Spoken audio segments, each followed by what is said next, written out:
સાહેબ અરણેજના પાદરની માલમાં ભગવતી જોગમાયા માં બૂટનો ઓરડો ભગવતીનો મઢડો છે અને ભાવનગરના મહારાજા સાહેબ ઉતરીને દર્શન કરવા માટે જાય છે, પણ જ્યાં ઓરડાની માલપા પગ દે ને ત્યાં ભગવતી જોગમાયા માનું ચેતન ભાળી જાય છે.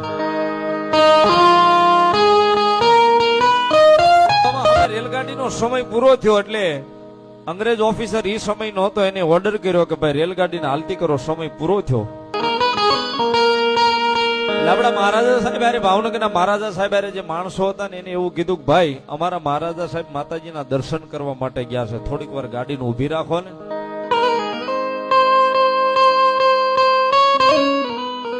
ગાડી એમ હવે ઊભી નો રહે, કેમ? એનો સમય પૂરો થઈ ગયો. તમારા મહારાજા હાટુ થોડી ગાડી ઊભી રહે રેલગાડી.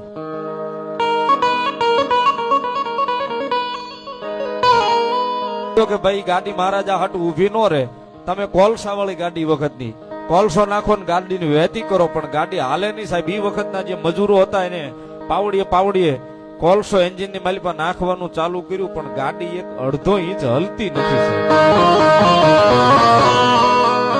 ગાડી એક અડધો ઇંચ નથી હલતી નથી. એટલે અંગ્રેજ ઓફિસર ને એવું થયું કે કદાચ આ માણસો તો એના ને મૂળા કોલસો નાખે, મશીન નાખે. પોતે ઉતરી ડબ્બામાંથી અને એન્જિનના ડબ્બામાં આવી અને પોતે કોલસો નાખે છે. અગ્નિ ખૂબ પ્રગટે છે, પણ જોગમાયા મારી વાઢાળી કે જો મારો ભાવનગરનો લાડો મહારાજા સાહેબ જ્યાં સુધી ગાડીમાં બેહે નહીં ત્યાં સુધી તારી ગાડીને હલવા દઉં તો હું અરણેજના પાદર વાળી